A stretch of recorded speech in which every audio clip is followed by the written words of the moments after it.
Psicología de la religión. Antes de abarcar este polémico tema, veamos los detalles de religión al igual que con secta. La Real Academia Española define como religión a un conjunto de creencias o dogmas acerca de la divinidad, de sentimientos de veneración hacia ella, de normas morales para la conducta individual y social, de prácticas rituales, principalmente la oración y el sacrificio para darle culto. En la vida todo tiene un origen y con la religión no es la excepción. Todo comienza con el hinduismo, la religión más antigua y la tercera más practicada a nivel global. Pero, ¿por qué la necesidad de crear una religión? Pues la respuesta es fácil, el ser humano siempre ha tenido la necesidad de tener un ser superior para guiarlo y que lo apoye, de ahí desemboca el unirse a una religión, ya sea cristianismo, budismo, etc., siempre es la misma idea de venerar, respetar, actividades relacionadas a la religión, incluso sacrificios, como dije, sacrificios, de hecho este tipo de prácticas eran muy comunes, la Biblia es una pieza clave cuando hablamos de sacrificios, en ella se testifican unos cuantos. Ahora hablemos de otro tipo de religión, por decir así, las sectas. Las sectas son grupos religiosos, generalmente pequeños, llenos de entusiasmo, integrados por hombres y mujeres, asociados voluntariamente, tras una conversión, que creen, detectan la verdad y la solución, excluyen radicalmente a los demás, se colocan contra las iglesias y contra el mundo, además obedecen ciegamente a sus fundadores. Son movimientos religiosos libres y voluntarios, con tendencia a la exclusividad, que surgen y crecen fundamentalmente en sectores populares, desarrollan fuertes vínculos comunitarios y carecen de un grupo de funcionarios altamente especializados. Además son grupos de protesta contra el orden social y las sociedades religiosas dominantes, responden a un perfil doctrinal dualista, apocalíptico y premilenarista, a una inspiración bíblica fundamentalista. Últimamente venimos asistiendo en muchos países a un verdadero supermercado de religiones, en el que cada cual puede elegir los elementos necesarios para construirse una religión propia a la medida, y dejar a un lado conceptos como verdad, iglesia, patria, cultura y todo lo que pueda exigir esfuerzo, por ejemplo, la moral sexual, argumentando que en el fondo todas las religiones son iguales y que hay que atribuir sus divergencias a equívocos ya superados. Todos los días nos enteramos de una nueva secta o movimiento iluminado, y es conveniente para un católico saber distinguir entre lo que podemos llamar iglesias históricas y sectas. Autonomía. La secta es así un refugio. Rechazan la sociedad, sus valores e instituciones. Todo es sustituido por la propia comunidad. Aquí se conservan puros, perfectos y salvados. Como vemos, las sectas tratan de conseguir su autonomía, pero no respetan la del otro. En esto está presente la inestabilidad, la incertidumbre, la soledad. Ellos se creen poseedores absolutos de la verdad. Salvacionismo. Solo los miembros de la secta son elegidos, aceptados por Dios. El adepto es la luz. Y como estamos en los últimos tiempos, hay que prepararse para la salvación. Pero la interpretación de la salvación suele ser reducida por las revelaciones de los iniciadores de la comunidad. Fraternidad y culto emocional. Se resaltan las vivencias personales y la experiencia religiosa, se trata de fomentar un clima de fraternidad entre los miembros.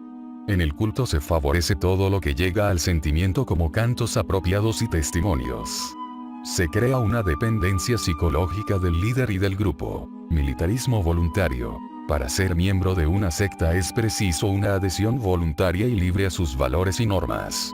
La secta exige ser miembro vivo, militante y activo. Está constituida por miembros voluntarios, aunque algunos después de ciertas etapas tienen exigencias de permanencia para conservar sus secretos. Ellos se consideran santos. Los demás son mundanos, pecadores. Han de estar dispuestos al sacrificio y a seguir fuertes normas éticas. Exclusivismo. Para ellos no es importante la formación sino el carisma, la vivencia y la entrega al ideal del grupo. El carácter exclusivista del medio en que vive el individuo hace que abandone el estudio, amigos, incluso familia, dedicando todo su tiempo a la secta. No quieren contaminarse con el mundo, al que califican como lugar de tinieblas. Temor y moralismo. A menudo sucede que los hombres actúan por temor más que por amor. Y en las sectas está muy presente la amenaza de la condenación, de que el fin está próximo. Los métodos para inculcar temor aparecen con facilidad en los escritos y palabras de los fieles sectarios. Y ahora la pregunta es, ¿qué tiene que ver todo esto con la psicología?